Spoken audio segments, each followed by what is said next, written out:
Steve Jones, or, we were going to have some funny names to make up, but it's Kieran and Steve, not Karen and Stefan.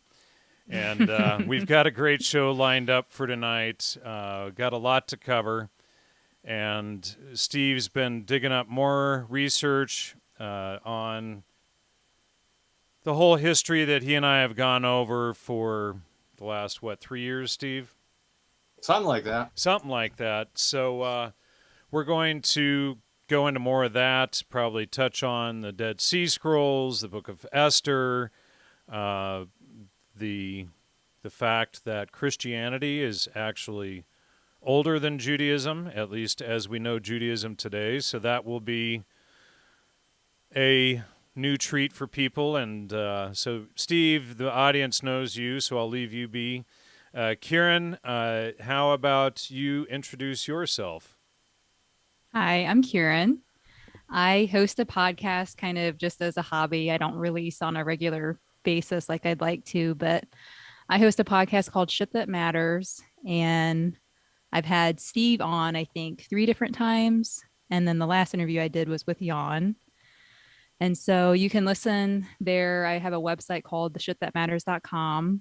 And I also publish the episodes on Spotify and Stitcher. So that's how I got connected with Jan and Steve, by reaching out to them and having interviewed them on my show. And Karen is very intelligent, and she can keep right along with this stuff. So we thought she'd add an important element to today's discussion. All right, so Kieran, do you want to start off by hitting Steve with some startup questions? And by the way, audience, feel free to post questions in the chat there as well, especially on the YouTube or on the Logos Media 2 channel on YouTube, and we'll try to incorporate your questions in the conversation discussion. Well, the first question that I kind of thought of when I watched the latest episode that you guys just did about the Dead Sea Scrolls was, what was the real intention when you were talking about the Nicene Creed and how Christianity was kind of changed with the Nicene Creed? What was the intention behind replacing substance and essence, which had been, common terms in ancient Christianity, with one and being? It's actually a vital distinction, because at the Council of Nicaea, which is in 325, up until then, Christianity was basically an illegal religion. And so when Constantine conquered the world, that's a funny little story too, is that Rome was falling apart, and the actual centers of Rome were in Constantinople, but both the western half was actually in York, England, which most people don't know. And when that problem happened, Constantine's mother was English, and she was a Christian, actually way before most people will give people credit for that. Constantine amassed the English troops, came down to Rome, and had the battle called the Battle of the Milvian Bridge. And when that happened, the sign was this cross that you see in a lot of Roman Catholic church, a cross with the Chi-Rho sign, moved the whole church to Constantinople. And Constantine, having seen that cross, decided that that was a signal that Christianity should be the state religion. So they brought in bishops and deacons and priests from all over the realm to have this big, huge meeting on how they were going to constitute Christianity. Now it had been made legal. And there became a huge argument between what we would call the Orthodox today and the Arians. So everything with that, this is going to rise a couple times in our discussion tonight, actually. But everything happened, dude. The saying goes, the history of the church was held over an iota, which is the dot over an I. So it was held for over 1,000 years, that had that dot been misplaced, that the word for substance and essence would go from of the same being to like being. Okay, and like being was what was actually became the heresy. They called it the Arian heresy. And if you even read the Quran, they'll say that that was the beginnings, in some sense, of Islam over the change of that one word. So what happened is that that word embodies itself in what we use in English as either substance or essence. So what was held as holy since the Council of Nicaea, by the time you get to Vatican II, that they completely, a lot of the churches completely replaced that word with one in being, which to me sounds a lot more, instead of like of same essence, to being more like essence. In other words, you're saying Jesus is of the same nature as God. Now you're saying the only thing that distinguishes him is the fact of his existence. Well, in some sense, we're all in the image of God. So now there's really nothing to distinguish us from Jesus. There's no level that he arrives at that we don't arrive at also. So it's a way of watering down the whole thing. And so if you buy into the argument that if that iota would have been changed, then the church would have been lost, you could make a fairly decent argument today. Well, we basically caved in on that point. Do you think that it was a way to kind of make us divine too, by putting us on the same level as God? See, that's why you're here. I could have summed it all up. I told Jan when he asked about my bio, I said inquisitive interviewer. That's all I got. Yeah, that's exactly it. That's it. You nailed it. Okay, is that it then? That's really... it. That's it. Okay. You said everything I needed to say right there. And then if we are God, then it makes us all fall into the whole primacy of consciousness ideology, that everybody's a reflection of each other and that reality isn't real. And then we see this in Gnosticism, and we see this through all of the CIA MK Ultra material, where it's basically a dissolution of the ego. And right. The ego is what basically defines us as being human beings. And if you get rid of the ego, now you're fodder for all these what would you say, one in being, one in mind culture, the cult of mind. Right. Well, so if reality isn't real though, and instead everything is flipped and everything is based on primacy of consciousness, then it brings on a whole new dynamic to the discussion. But when reality is real, it's like that quote that Keren had with my interview with her. If there's no God, there's no reality. If there's no reality, there's no truth. If there's no truth, then anything goes.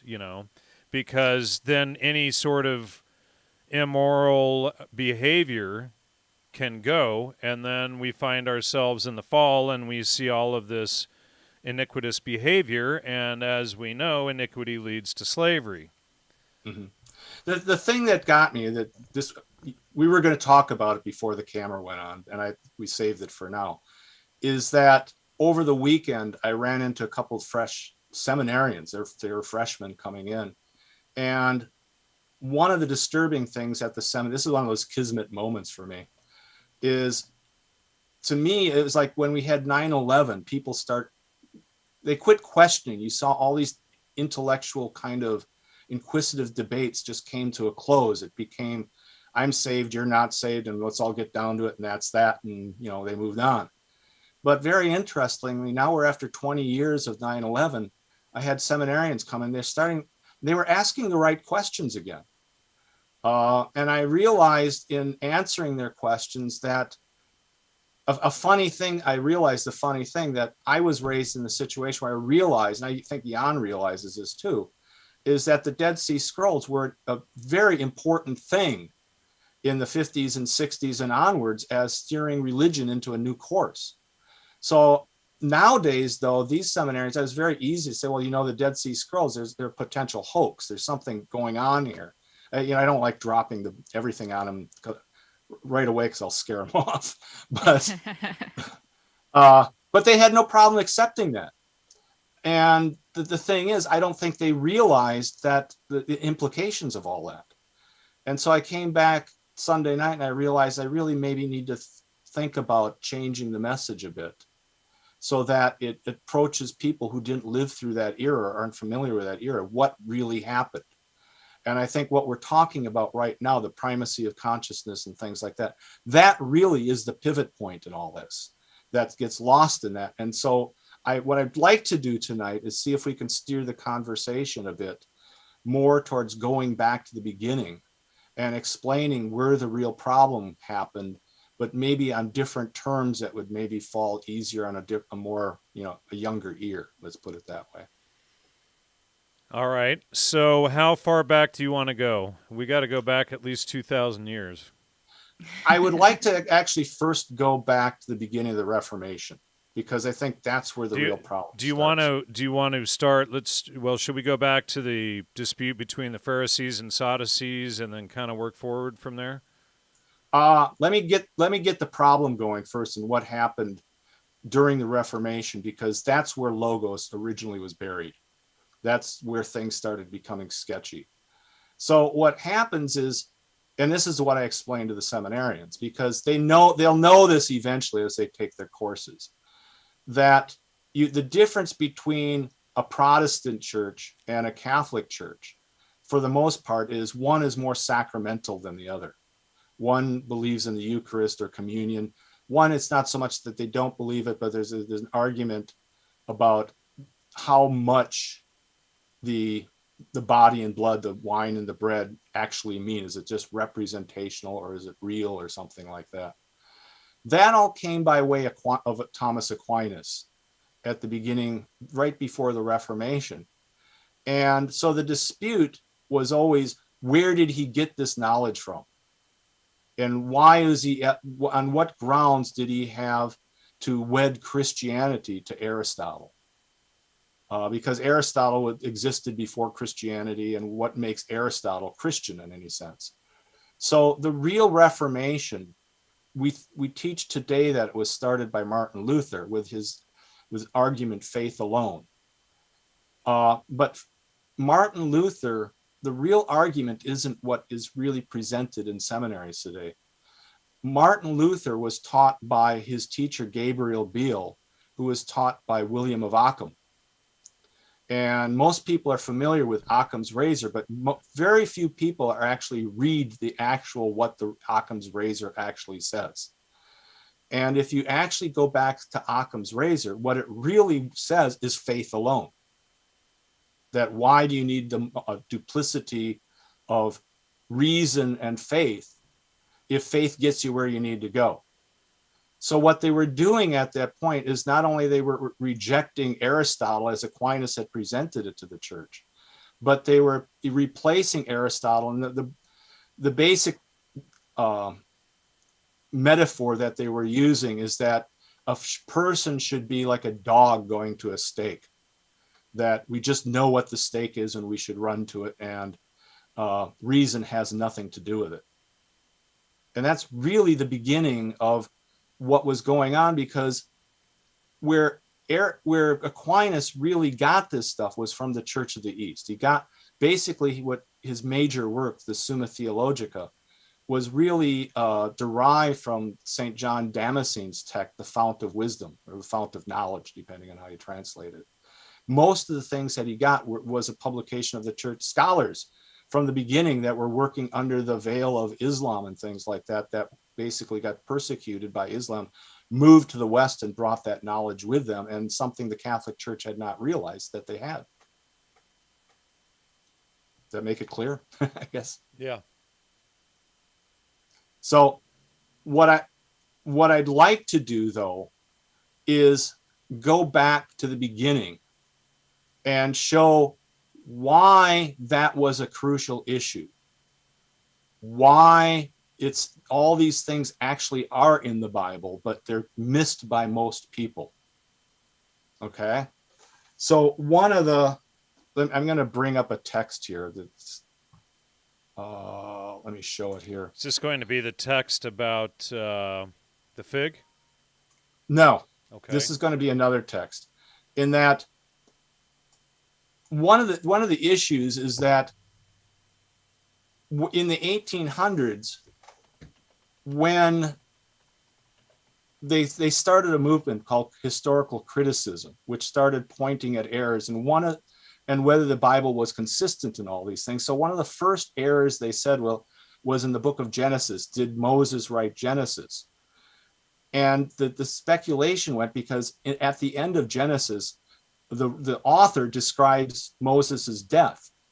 So the question was, how does Moses describe his own death if he's the authentic writer? So that becomes a question, and it gets inserted into, polemics against the Bible and its authenticity and stuff. But the Bible itself says that what happened is when Ezra left the Persian exile, he, moving back to Jerusalem, took these texts that were understood by very few people and put it into a language that they would understand, which eventually ended up in the Greek. So all the old text of the Bible that we normally, most people think were in Hebrew, they were actually in Greek. Okay. Now this is a little bit goes against that, in that there was a scholar, actually Dead Sea Scrolls scholar, which most people have never heard of, named Nehemiah Gordon. And he realized that and he's Jewish, but most of the people up until the Dead Sea Scrolls considered Matthew the most authentic, oldest text because it appears to have been written in Hebrew. And so most scholars assume that would be the oldest text. But according to most scholars, it's that the Hebrew text has never been found. Nehemiah Gordon did find a Jewish text in Hebrew of the book of Matthew. And it has a difference that's not in any other of the text. And I think this is a thing that we can base most of the discussion on. It's in Matthew 23:2. And the phrase goes at this point, I'll read it straight out of the Bible. The scribes and the Pharisees sit in Moses' seat. All therefore, whatsoever he bid you observe, that observe and do, but do not ye after their works, for they say and do not. So the way most scholars interpret this, because of all the old texts, is that this phrase is referring to Moses and his seat. And so it becomes a difficult problem in Christianity. Like, why would Moses be the bad guy in this situation? What Nehemiah Gordon found is he retranslated and went to all these texts going back to what he felt was the Hebrew version. And again, he was a Dead Sea Scroll scholar. And he found another translation of the whole thing, which he feels is more authentic. And so reading his translation, it says, the scribes and the Pharisees sit in Moses' seat, all therefore whatsoever they bid, not he, they bid you observe, that observe and do, but do not ye after their works, for they say and do not.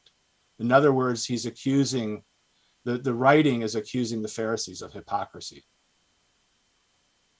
Okay. And so now you get into this argument of the Sadducees and the Pharisees and what was really going on that most people have left out. Okay.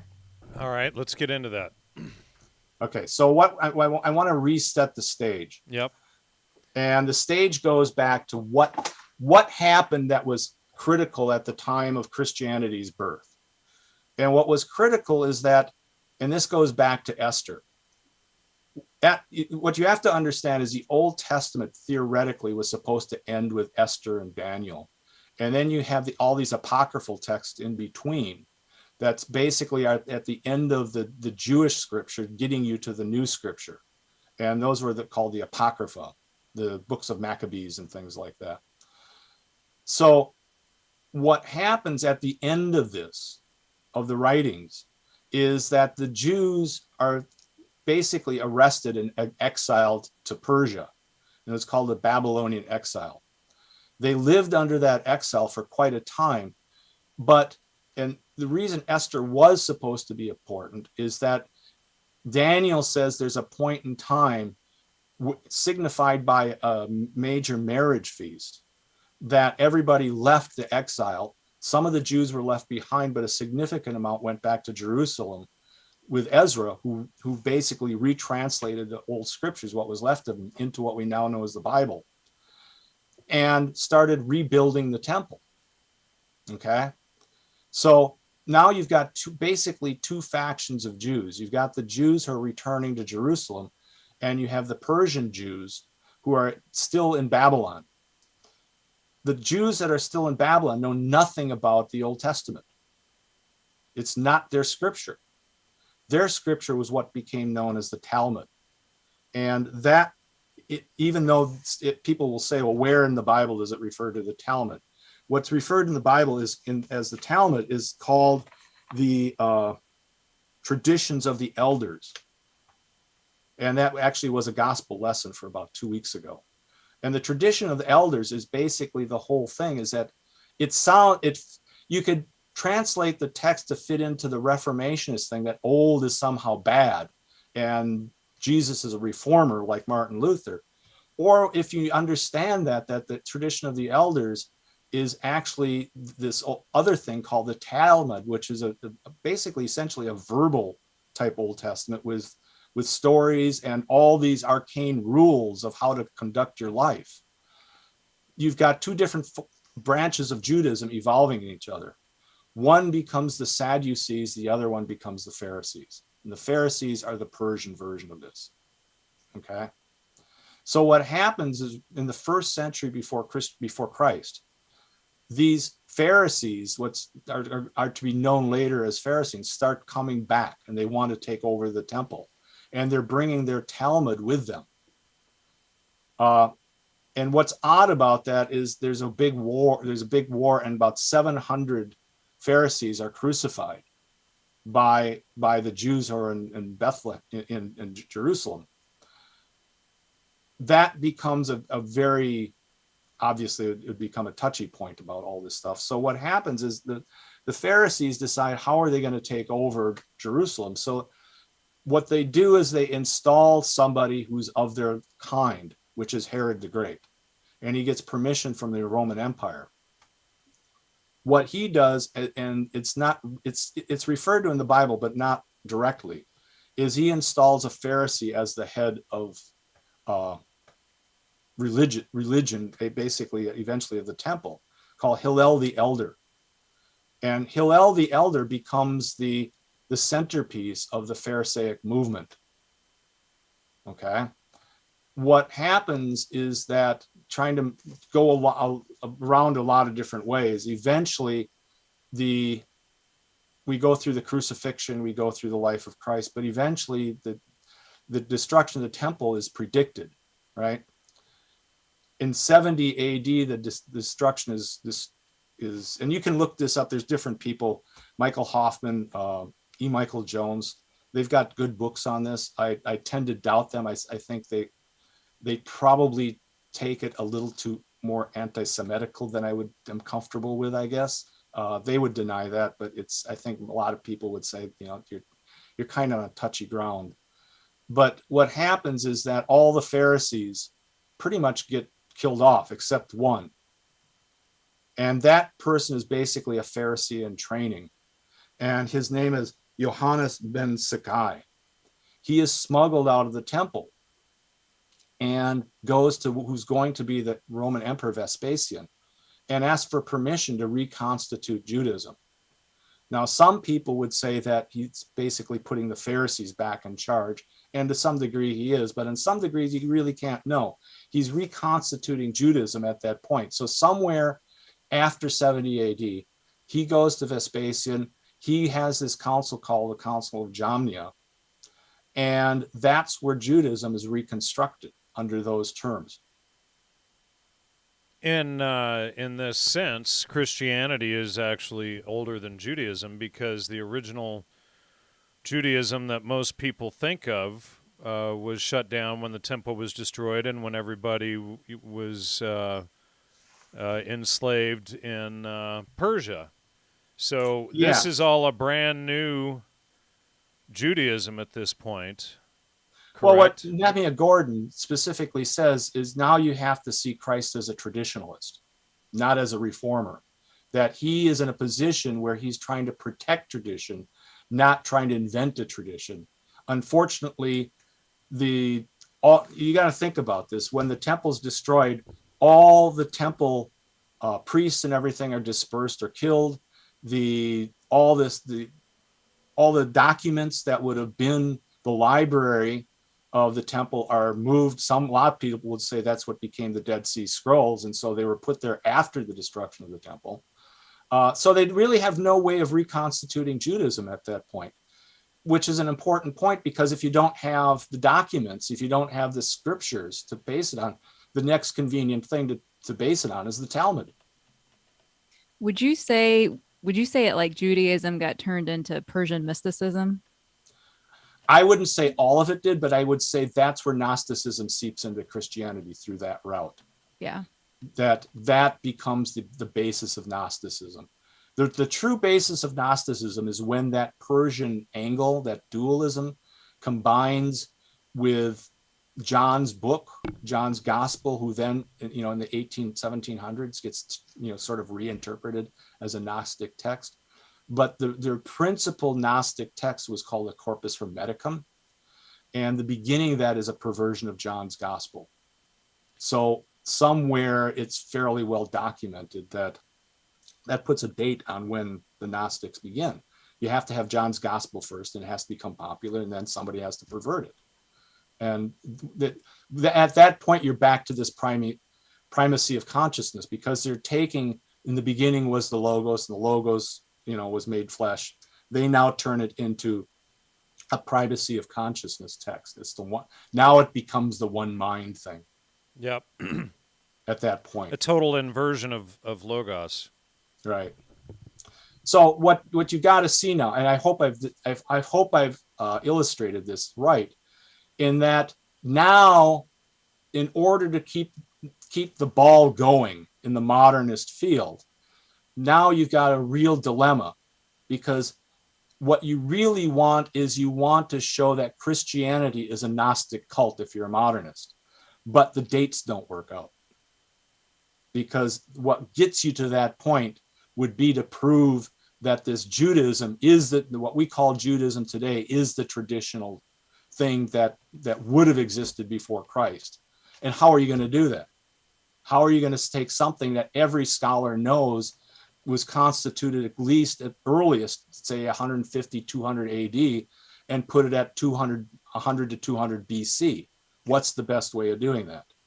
And the best way of doing that is to falsify some archaeological evidence. Okay, so a couple of questions from the audience. Melanie asks, the Kabbalah has sucked in many Christians. How does it fit in? And I covered that in my shows with Todd about a year and a half or two ago, and I think we covered that previously as well.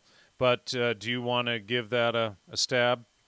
Go ahead. It sounds like you're in on it. Well, that's kind of, so what we discovered, if I'm recalling correctly, is the Kabbalah, and, people can reference my shows with Todd for a little more accuracy here, but if I recall correctly, the Kabbalah came in 1666.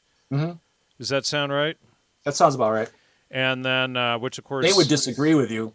They would say a lot of this stuff they would say goes back to the beginning, but right. That's well, and then that's and it comes out of Spain when the Muslims were dominating Spain. Now it could have been the 1400s. I could be mixing that up, but and it may have been the Sabbatean Jews who were actually from Sabbatai Zevi, who were actually crypto Muslims. So that kind of seeps in from there, as far as I remember. Dashing Rogue asks, is Christ a traditionalist or perennialist? And I think you kind of already answered that. Yeah. Well, to add to the Kabbalah thing is that I prefer to remember concepts rather than dates. And the concept of the Kabbalah is that God is numbers.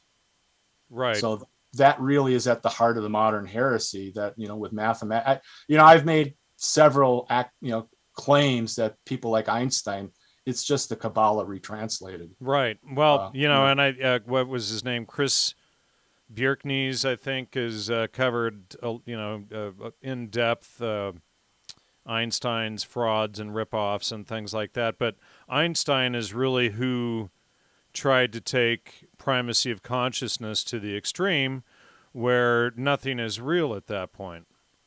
Right. Right. And what I'd like, if we can move on, Well, what I'd like to there's one more question here. go ahead. So which modern school or thought is most representative of Christ? Orthodoxy? Let's hold that question off because I've got a good answer to that coming up, but I think I need to lay some groundwork first. All right. Okay. So the thing that concerns me at this point is, what does Esther have to do with it? What does love got to do with it? Because that's the title of our show.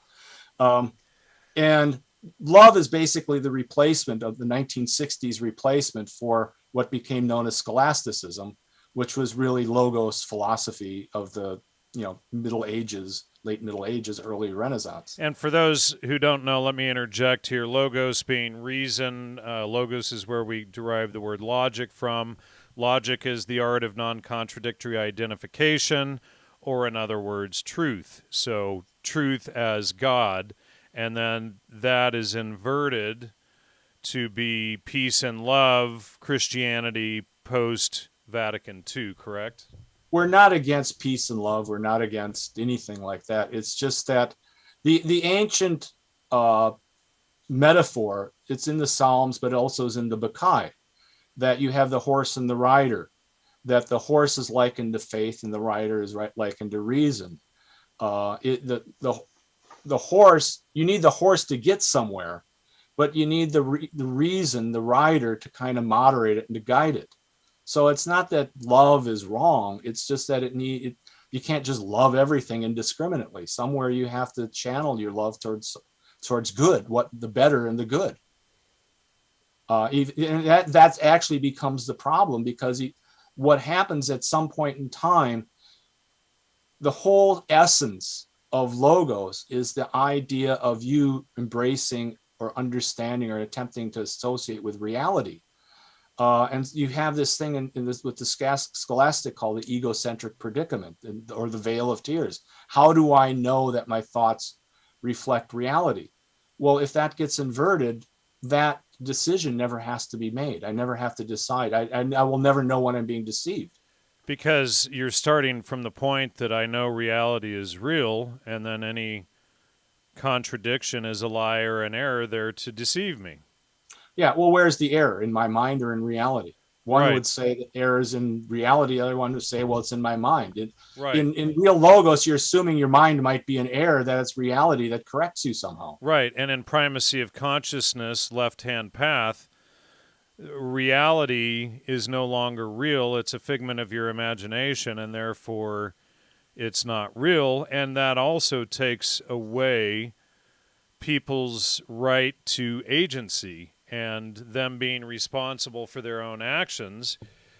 So then you become the fault of somebody else's actions, and the whole, and Primacy of Consciousness really puts the weight of the world on your shoulders, because you think, I must be thinking negatively because this happened in Afghanistan last month, rather than all of this, reality is real. People have their own agency to make their own decisions, and therefore, they have the right to act the way they want to, and it's not your egoic manifestation of the world. The world is real, and we are a part of the world.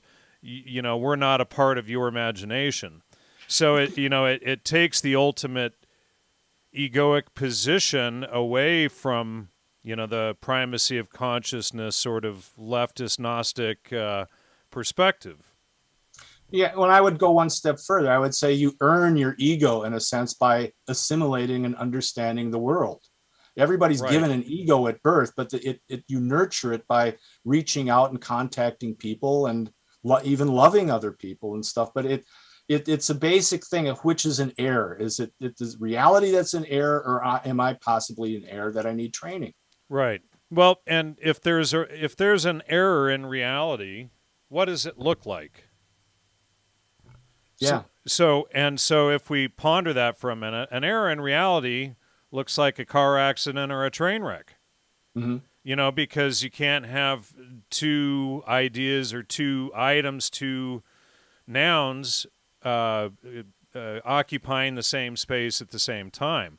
So then, we see a collision. And if we recognize that a contradiction is always a lie or an error, and then I think we discussed this last week, that tells you where to look deeper into it until there are no more contradictions, rather than saying, opinions are like what, and we can't know the truth. And that's part of this primacy of consciousness trick, this relativism from Einstein and ongoing from quantum physics, etc., that you can't know the truth.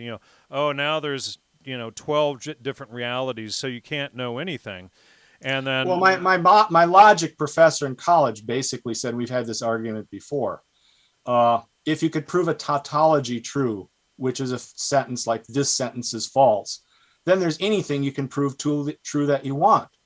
To me, the top expert, I'm probably mispronouncing his name, on the failures of Einstein, I think his name is Metten. He wrote a book, Popper versus Einstein. And he says the problem with Einstein is it proves too much.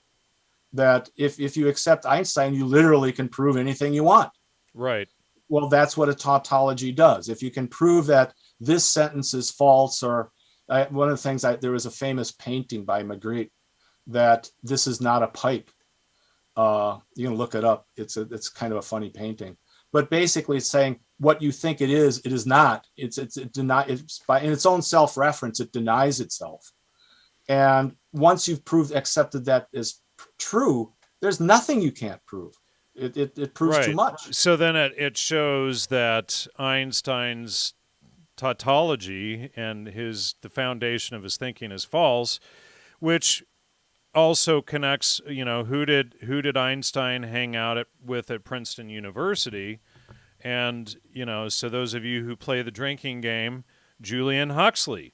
And so it always ties back to the Huxleys, and then Aldous Huxley, promoting all of this primacy of consciousness stuff with Jiddu Krishnamurti and working with MK Ultra, and we can begin to see the flow of this undermining of reality itself all the way through pop culture, Eastern religious philosophy, all of this stuff. And, so many people today will just by default completely disregard Western philosophy because we start on the assumption that reality is real, where they start is with the assumption that everything is a reflection of them and I am God. So therefore, you only exist because of me. And it's like, so I don't have the right to exist. I don't have the right to my own opinions. Well, if you believe that, then it's your own reflection telling you this conversation right now. Right. And, and by the way, if you want, there's more questions posted up here. You want me to go into those yet? Let me get going on the next half of this. Why don't you bring them up as we go? All right. What I wanted to do is, in talking to my seminarian friends, I realized that they had a lot of questions that my solution was not answering directly. Not that there aren't answers to that, but they're not the typical questions. What we're talking about now is not the typical question seminarians would ask. So what I would like to do, in the past, I've shown how Esther is oddly similar to one of the Gospels, and that there's about 9 to 12 different points of intersection with John's Gospel. Correct. That, even though you could take that as true, it's like, well, what does that matter? Okay. And it's a little bit more cloudy, I think, even though it's clear in my mind. It's cloudy for other people. If they go, well, why? If Esther is actually a New Testament document, and Fourth Maccabees is a New Testament document, which Jewish scholars have said, why does it matter? And so what I'd like to do, because we've done several talks, and you asked me to talk on Esther anyhow, I would like to back up and start with a whole different thing. And I think this would pull Keren into the discussion because I think she's interested in this kind of stuff. So what I did, I started here with about 6 questions. One I've already addressed, a couple of them I've already addressed, but I'd like to put these questions out on the table and let people mull them over. The question number 1 is, what feast were the Jews celebrating on Palm Sunday? And Palm Sunday hadn't been invented yet. clearly from the Bible, you're drawing people from all over the then world as they knew it, and congregating on Jerusalem. Why would they be there? And that's a question the Orthodox have actually asked. Is that the question is there an unknown feast that they're going to celebrate? Number two, which I discussed with you this afternoon, why did Jesus curse the fig tree? And you'll find a lot of pastors that will try to say different things about that, and we'll get into that. Number three, we have some very good, especially in John, discussions and evidence on the trial of Jesus. Okay, but Jesus was killed. The Pharisees literally didn't want to reveal what that trial was. Who was there to document it? How did that end up in the Bible if nobody was there that would have survived it to put it in the Bible? How did that happen? Okay. Another question, why did Jesus refuse the gall at the crucifixion? And let's leave it at that. Where there is one more question that it's not really in the form of a question, but it's in a thing called, what is the Josephus paradox, which is a kind of thing most people have never heard of, but it's very interesting. Okay. All right. So that's where we're going to steer the discussion. Why don't you just give me a couple questions and we'll see if we can work them in. All right. This is from Azul Luza. Is Steve aware that the current situation of Rabbi Rasan Arusi and Rabbi David Sanmel disagreeing with the Pope Francis catechesis on the propedeutic value of the law? Recent letter. No, I'm not.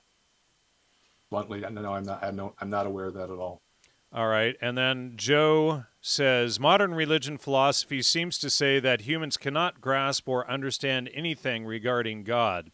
It seems all believe humans can use logic and reason. It seems you all believe humans can use logic and reason to get to God. Well, yeah, that's obvious. I mean, by definition, if you read the Bible, the word, if you look up the translation, is logos, which means reason, logic.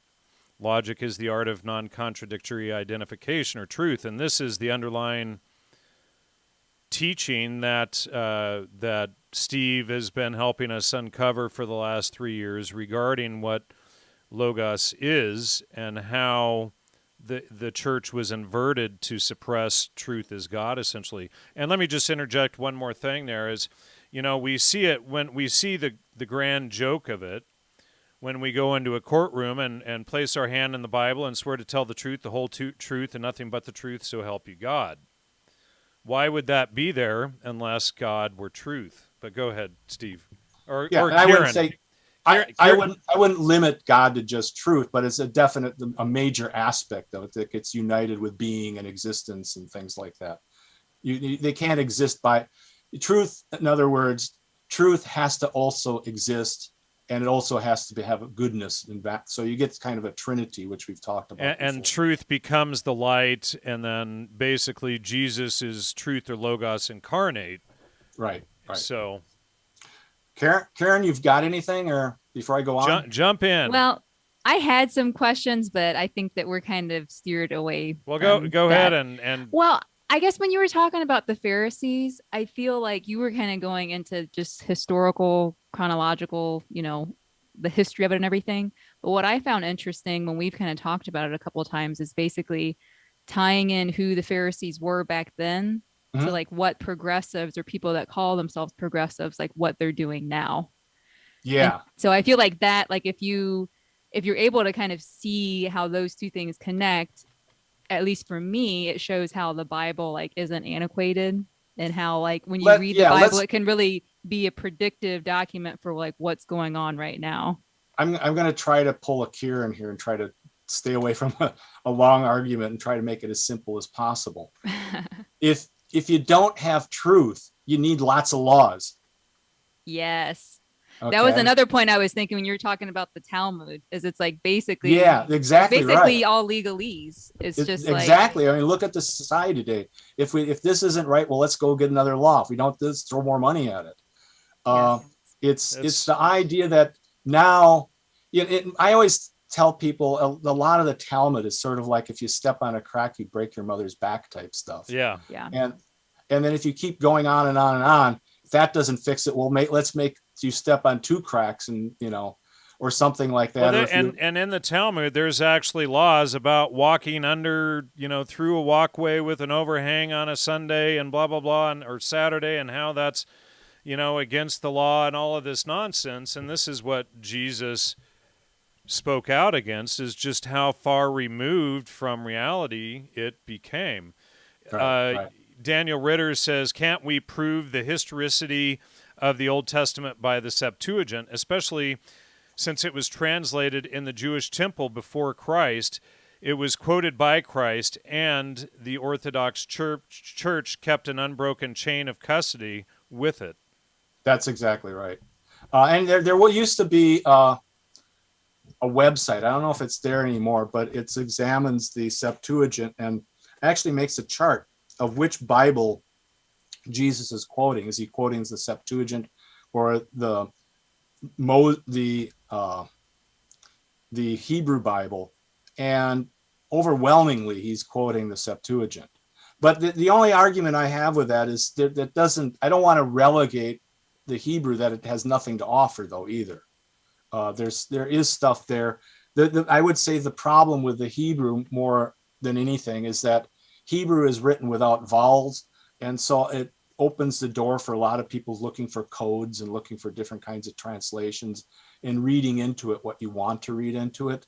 Most people, even Jews, as far as I know, would take the Septuagint as more or less normative, but they do try to discover other things within that by using Hebrew. And at some point, I don't have anything against that. There are things to offer, like Nehemiah Gordon. I think that's a valid. His argument about that Matthew mistranslation, I think, is a valid argument. Okay. You want to jump in there, Kieran, or are we passing it back over to Steve? The only other thing I kind of thought of was when you were talking about like reality not being real and primacy of consciousness. When we were talking on the phone last night, I feel like, Steve, you made a comment that really just like broke it all down for me, because I think that when you get into all this stuff, like with what Jan was saying with quantum physics and how they have like 13 different realities. And it's like, I know Jan had that David Harriman on his show a long time ago. And I went through that whole series. And it was like always really interesting to me when I would listen to Jan's show and he would be like, quantum physics is a fraud or it's fake. And it's like, when you hear that, it sounds absurd, like on the surface. Like, how could a whole field of study That's actually what brought Steve and I together too, is that series. Yeah, well, because Steve talks about some of that too in his books, which I found interesting. But basically, what you Karen said knows my books better than I know them. So. I know. I did. I went overboard preparing to interview you. I tend to do that. But last night you said, Steve, that if you get too far into the details or you dig too far down into the details, you end up destroying reality. Yeah. And I feel like when you characterize it that way, that I don't know, that just like a light bulb where it's like, I understood the concept. I'd done enough digging to understand the concept, but I just think that for other people that would epiphany. Like hear, well, yeah, but I think that for other people, like the general public that hasn't been exposed to this kind of information, they would just look at you guys saying this and they'd be like, what, like, what the heck are they even talking about? But when you look at it that way, I feel like that's a real nice, concise way to get somebody to understand like your perspective. Yeah. I mean, if you have too much contradiction in these things and you've undefined truth, well, what separates that from being a mythology by itself? I think that in the ancient Judaism, that's why they kept, they kept the name of God secret and nobody would pronounce it, because to get that close to reality would be dangerous. And you could go through the similarities between that. And I think even Occam's razor, some of Gödel's incompleteness theorem, but probably more than anything is just Heisenberg's uncertainty principle, that there's a level even in physics where you dig too deep, the apparatus that you're using to measure actually influences your results. So we think we can keep digging deeper and deeper and deeper and deeper, One of the major physicists in the world who's actually turned Christian is, I believe his name is George Ellis. And most people don't know this, but you had this Michelson-Morley test to see what the speed of light was and whether it changed or not. And they started off with a little platform, and every several generations, they would build the platform bigger, and that didn't work out. And people say they know what the number is, but that number has basically been lied about. And so George Ellis recently came out and said, to really get a suitable platform and stability to actually determine this, you'd have to build a platform bigger than our solar system. And he says there's an upper limit to what you're ever going to know on these things, and you get too close to it, you destroy it. So we're entering a period now where we're going to have to just accept this is what we can know, and we maybe kind of route out little corners here and there, but there's lots of areas to discover, I think, yet in other branches of physics and knowledge and things like that. But in a lot of these things, we've reached the upper limit of what we can know. And to go any deeper is basically looking into the hand of God. I think that kind of ties into what we were saying in the beginning too, with like the changing of essence and substance to one and being. Yeah, it leads to studies like quantum physics and using numbers as God, because we think that we have that ability. Like, of course, with Logos, we value using our intellect to lead us to God, to, align ourselves with truth and everything. But like you said last week on your show, that the ancients viewed it as God being like incomprehensible. Like the value in that as well, like knowing what our place is. That's really what you asked before. What was prime matter? And that was the lower limit of scholastic thought. Is that the lower limit of understanding reality is what they called prime matter, which was just another word for incomprehensible matter. Somewhere underneath was a substrate of something you're never going to understand. And then that gets spun into black matter and all of this stuff. So the quantum physics could then build on it and do all of this stuff. But, as you know, this is all based on Immanuel Kant's work in, that's what quantum physics came out of, which created this whole sophistic primacy of consciousness worldview that we're dealing with right now. What to answer the question directly, though, because he sounded like he was Orthodox, what I would recommend looking up is 4th Maccabees, which is a text that is considered authentic by the Orthodox Church. The real name of 4th Maccabees isn't 4th Maccabees. It's the real name of the sovereignty of reason over emotions. And why was that taken out? And I wanted to mention a minute ago. That's why I want to back up here on these questions that I. Well, yeah, but let me just say here. Let me see if I can find it. And I published something on Facebook years ago, showing how the trivium is essentially Father, Son, Holy Ghost. And then the Bible references understanding, knowledge, and wisdom. I don't know if it's the translation that was spun out of the proper order rather than knowledge, understanding, and wisdom, but it does reference that, in the Bible. Okay, so what I'd like to do now is examine these 4 questions I asked, because I think it's something's going to emerge, because normally when I give this discussion, it focuses on these similarities between Esther and John's gospel, and people will say, well, so what does that matter? And if that's all the reason or all the proof you've got, well, so what? I'd like to show there's another angle to look at this. One of the primary things I would say is go back to, why did Jesus curse the fig tree? And if you go, most pastors, when that comes up in the lectionary, they'll talk about, well, the fig tree represents Judaism, and it's withering because it's not growing fruit.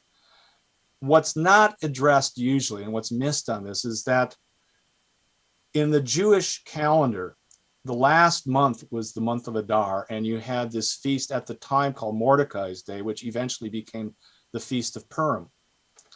And when the year ran long, because the Jewish month was actually a literal month from the moon, you would always end up with these extra days at the end of the year. And if you had enough days, you'd wonder, well, do we insert another month in that? Well, what what happens is when Jesus curses the fig tree, he's looking at the fig tree and he looks and it's not bearing fruit. The point of the matter is the real determinant feature of the fig tree is that it was the fruit that bloomed that said whether they were going to have another month of Adar. So what you get is this other earlier month of Adar, which would have a small Mordecai's Day. But if they did it again, it would become this kind of feast that a lot of the Orthodox say, well, what's this other feast they're always referring to? One of the questions I forgot to say before is, in the book of John, Palm Sunday is on a Monday, and that's indisputable. Why would the Bible have a feast in there that is out of sequence? What happens is you're going to find is that what Jesus looks at, he's looking at the fig tree and says, oh no, we're going to have this. We're not just going to have small Mordecai Day or small Purim later on. We're going to have this great feast. It was called Great Mordecai's Day or Great Purim, which attracted people from all over the place, because we would today liken Mordecai's Day to something akin to 4th of July and the birth of our nation and things like that. So now you have this other thing going on where you realize there's something else missing in this context that is clearly in the Bible, but we're not approaching it right. The other thing I would like to bring up is who and where did the narrative of Christ's trial under Pilate come from if we don't have any eyewitnesses? Now, I'm going to guess. Can I guess? Yeah, I think you did already, didn't you? Yeah, Josephus. Yeah. Okay, so what happens is you have this paradox. It's called Josephus paradox. And we know about it because Josephus refers to it in his own writings. So Josephus got himself in a position with his troops that are under them that they're decided to commit suicide. And it's against Jewish law to commit suicide. So they come up with this oddball thing where I'll kill you if you kill the next guy, if you kill the next guy, and if you kill the next guy. So they're in this situation where one's killing the next and killing the next. And I don't know, I don't remember how they figure it out, who's going to do, but it ends up with one other guy in Josephus. And they look at each other and say, well, I don't want to kill you. And well, I don't want to kill you. So all these other people have died, except for Josephus and this other guy. So what became, you can look it up, it's called either the Josephus problem or the Josephus paradox. But when Josephus is writing all these things, the Jewish wars and about Esther, as far as I can find, the oldest version of Esther is from Josephus. So because of the Josephus paradox, he was not held in very high esteem among the Jews, because they thought he had somehow tricked his soldiers into committing suicide, and he somehow survived. So the question now you have to ask, well, if he's not held in very high esteem by the Jews, and he wasn't until recently, as far as I know, who's he writing this stuff to? Now, there is an old Orthodox tradition which can't be right, but could be near right. And that is Josephus was one of the Pharisees at the trial of Jesus. What? Now, the dates of his birth and death do not fit exactly right, but his parents were connected to the holy priesthood of the temple. And then, if we move forward, he becomes the historian for the Roman court, and then he writes the fifth gospel into the Book of Esther, and encodes it in the story of Haman, and then we have the Purim festival and all of the other stuff. And that's all pretty solid too, because you have to ask, why are they crucifying Haman if it's illegal to do that? That crucifixion was saved for one person, according to the Old Testament. It was saved for the person who was the all-time heretic sorcerer, and that you were actually damning him by putting him on a cross.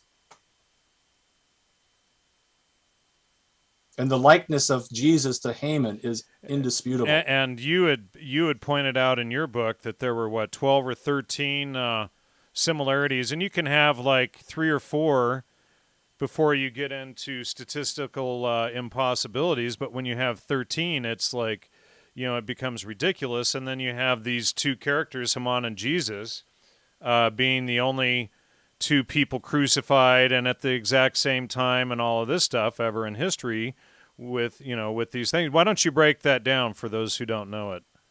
Well, what happens, you basically, in the story of Esther, you have Haman, who's the bad guy. In the Encyclopedia Britannica, you could actually go back, and the early 1900s version of it specifically said the name of Esther was not Esther, it was Adasa.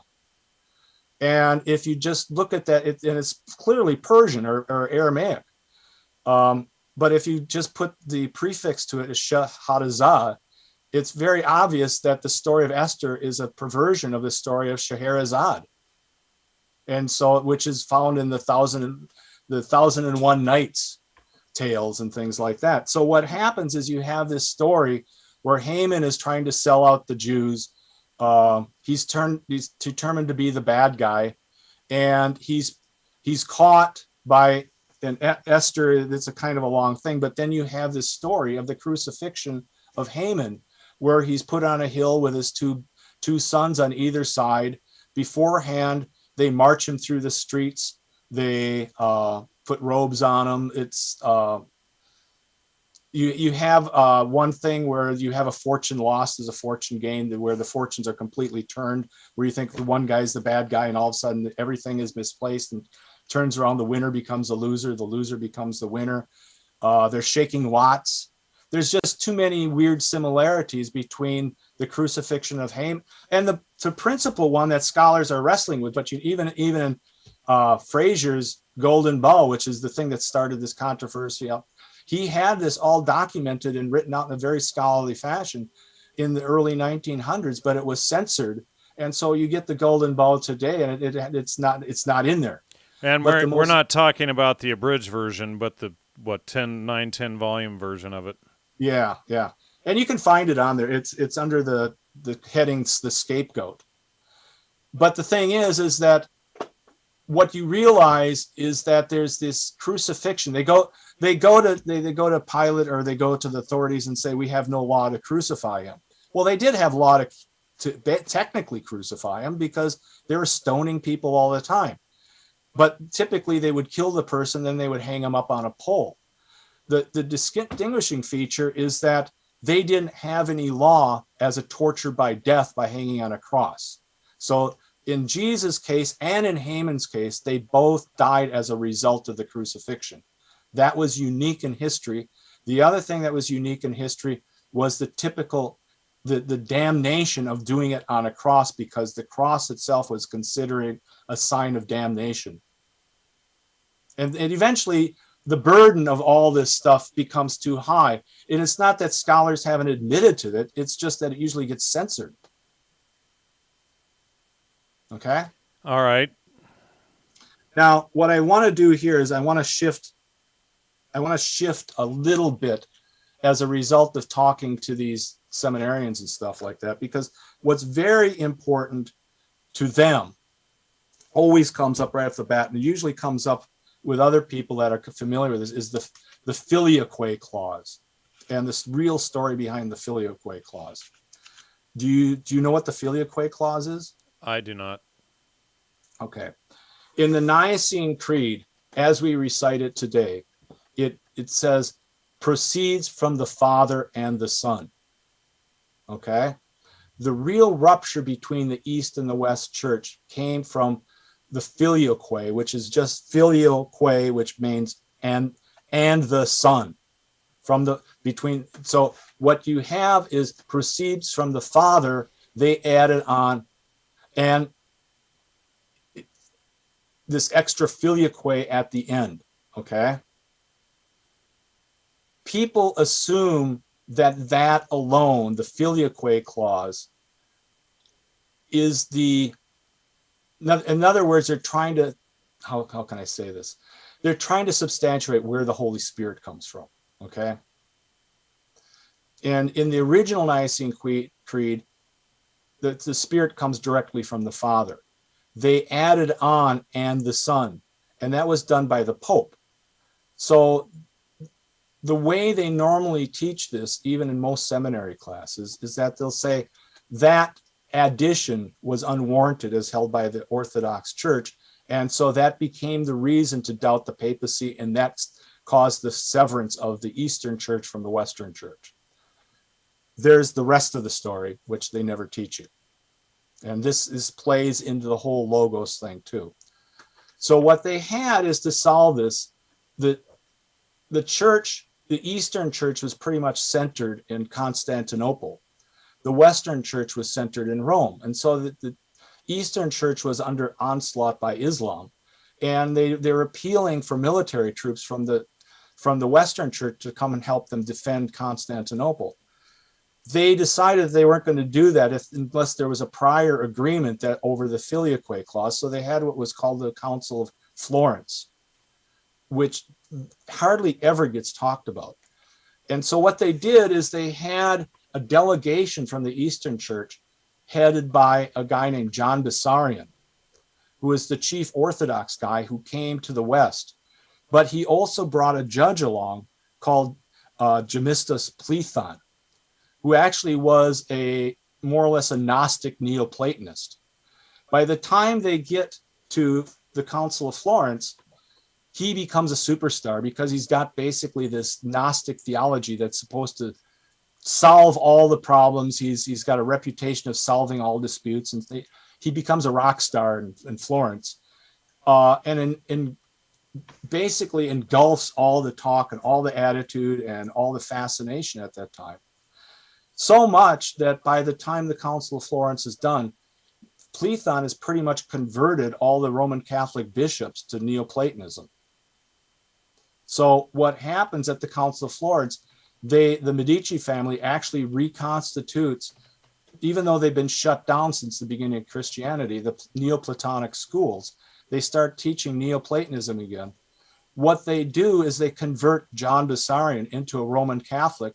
He replaces the bona fide Archbishop of Constantinople, and eventually becomes Pope himself, I believe. What happens is all the people from the Eastern Orthodox Church that don't sign on with the Filioque clause are put in prison until they recant. What happens is all the Orthodox bishops, save one, recant and say, yeah, we'll put on the Filioque clause. And the one who doesn't is Mark of Ephesus. And you can look all this up in Wikipedia. So they send the delegation back, and what's kind of similar to today is by the time they get back, the laity all say you've committed heresy. And the average Joe in the street, the average you and me, holds to task all these bishops except for Mark of Ephesus. And they make them recant all the Neoplatonism. And what happens is Mark of Ephesus then becomes converted to Aristotelianism. And Aristotelianism then becomes the basis, even though a lot of people don't know this, it becomes integrated into Eastern Orthodox Church. And in a sense, the torch gets passed from the Roman Catholic Church to the Eastern Orthodox Church.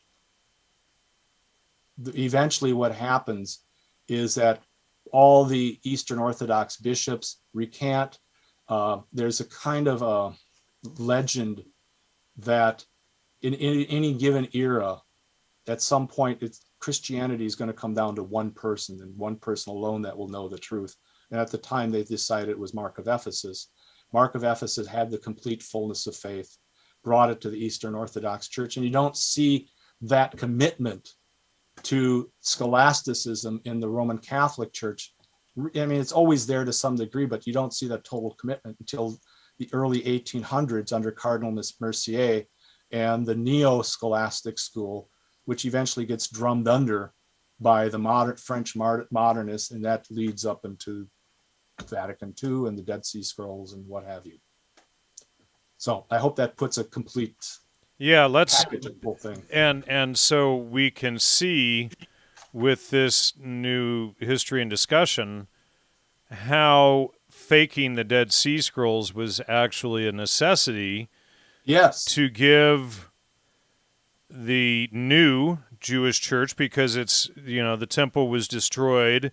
All the Pharisees were wiped out. It was brought over from Persia. It wasn't even the real thing anymore. But we can see then how they had to create documentation and plan it in Qumran Cave 4 and all of this stuff to give this new Judaism several hundred years more history to age it before Christianity, when in fact Christianity is older than Judaism.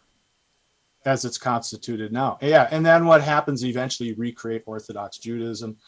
And that was the original argument from Solomon Zeitlin at the time, who was the top Jewish scholar on this. He said that the text that they're using, the printed word that they're using, that those symbols didn't exist until 400 years later, and they're trying to attribute it to something too early.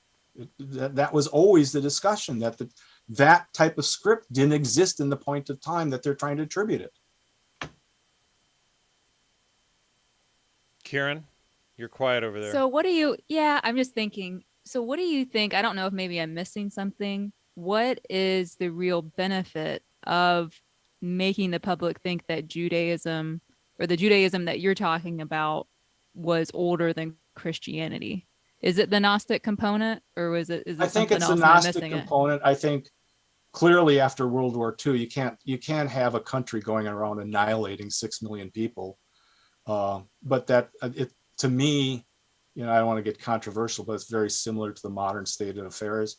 At the time of Christ, you had leprosy, which if you kind of just in your mind look at all the different things that are going on today and really read the period closely in the Bible, you see so many things are just similar. You have this rise of the Pharisees, you have this rise of leprosy going on. The rise of the left and the... Yeah, I was going to let you say that. Unapologetically.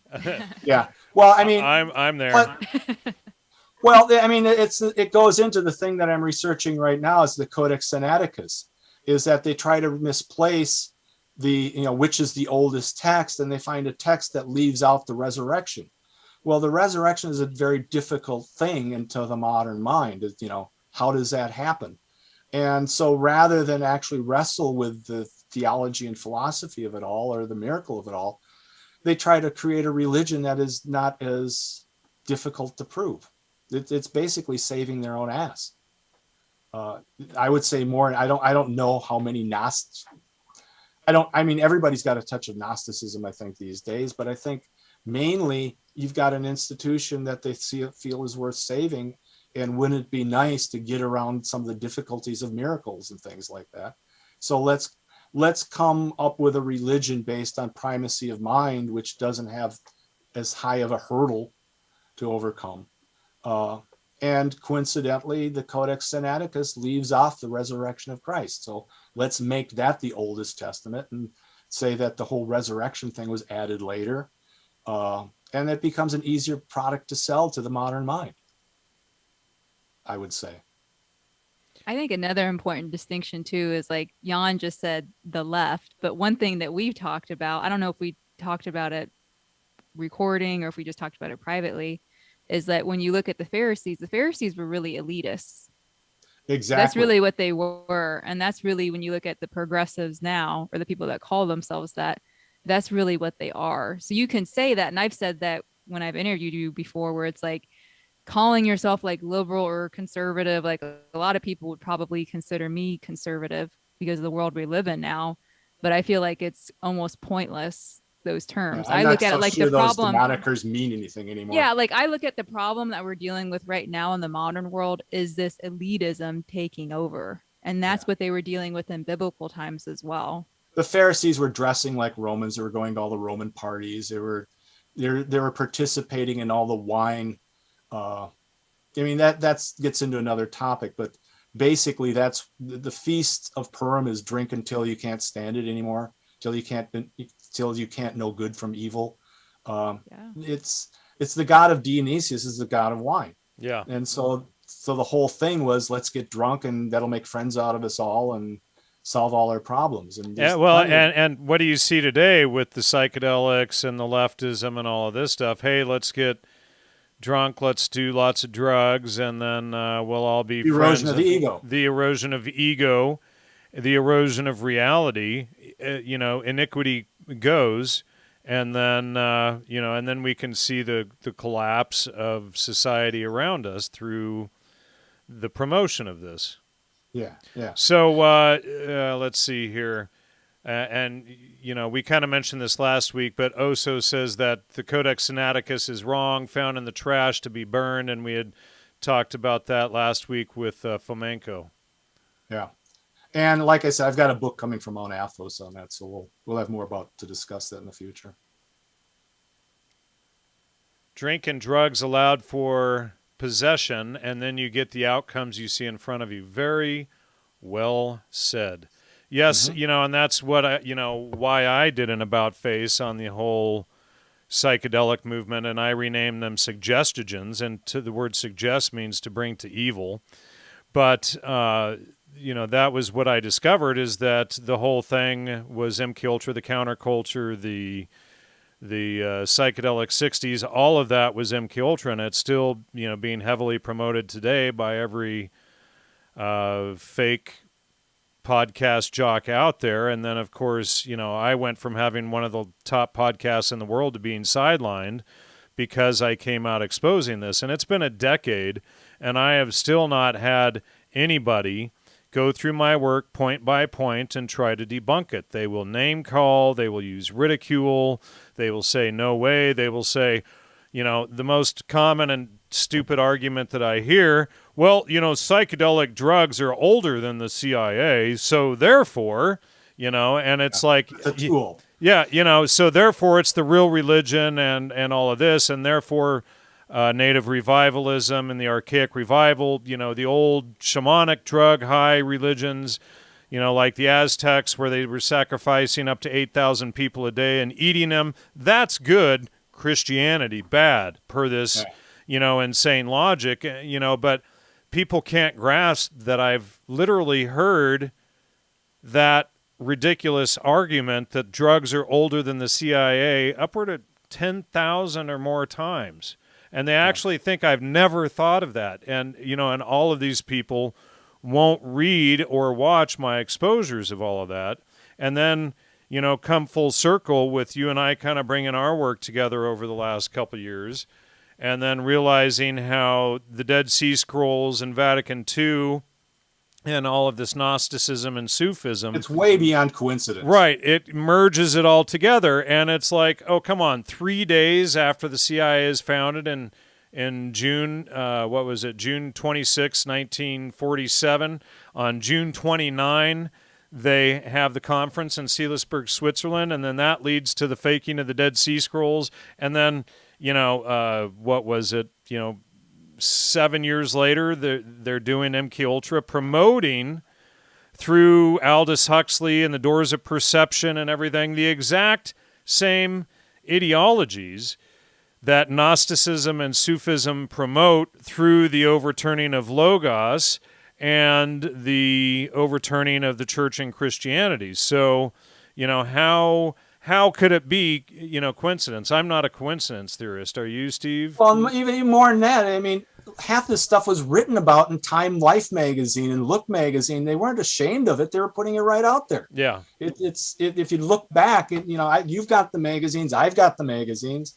You can just read about it, and it's literally all there. You may have to connect a few dots here and there, but most of the stuff you look for, they're proud of it. It's and for those of you who are wondering, go back and watch last week's show. I did show some of those documents on screen last week. I can pop some of them up here real quick while you guys are talking, if you'd like.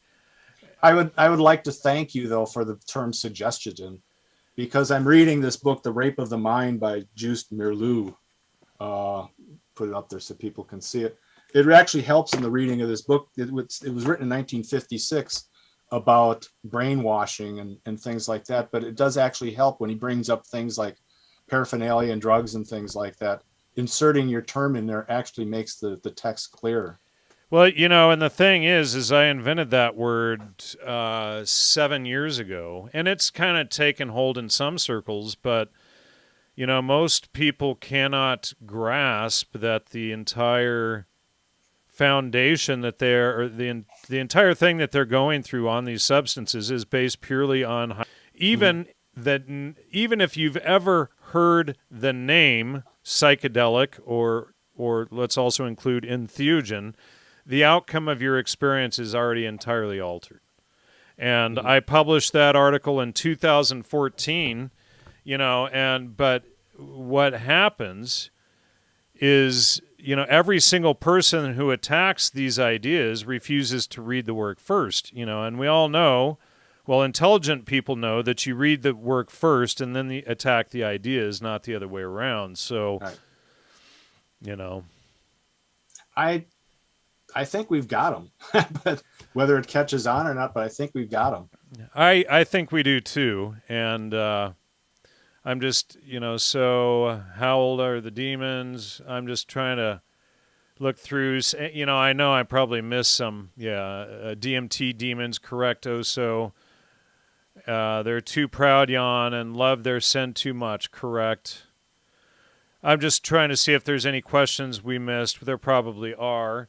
And by the way, thanks everybody for the support and donations and website memberships from people during the week this week. I really appreciate it. I also appreciate Andrew from New Zealand sending a donation a couple of weeks ago, and Oscar, I think he's in Spain. He's been a solid donator of the show for like 8 years at least, and I really appreciate those people that continued to help and support the show, even on a 10-month and a week break. And, so we're back, and next week I will not be here. I've got boxes everywhere that you can't see, but I am moving out of this place and excited to get out of here. But, excuse me, Keren. I would like to have a thank you to Keren. It's as she feels more comfortable and integrated better.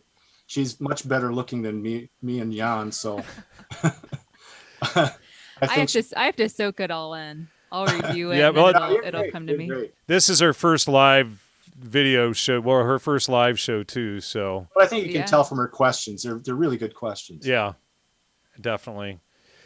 So yeah, Keren's got a big brain on her shoulders there. So good to have you on tonight. And let's see, appreciate all the comments in the chat tonight. And anyway, I think that's a wrap. Is there anything else anybody wants to add? I'm good if you're good. You good, Keren? I'm good. I'm good. I wanted to thank you too. I should have said that in the beginning. I didn't thank you for having me on because I've listened to your show for so long, and I appreciate being a part of it. It's kind of surreal actually listening to you for so long. So I just wanted to thank you for that. You're welcome. And anytime, you're welcome back whenever you want. I really appreciate it and all of your feedback lately, and I appreciate you having me on your show. And it's really refreshing when, it's rare when somebody goes through the work before asking me questions or doubting me rather than the other way around. And that's my biggest peeve. And so I appreciate you being one of those who gets that she has to study something before she can grasp the concepts. Grammar before logic, before rhetoric. So anyway, thank you all, and we will see you maybe week after next. It depends on how upturned the new place is for the coming week or two, but definitely not next week. Take care, everybody, and good night.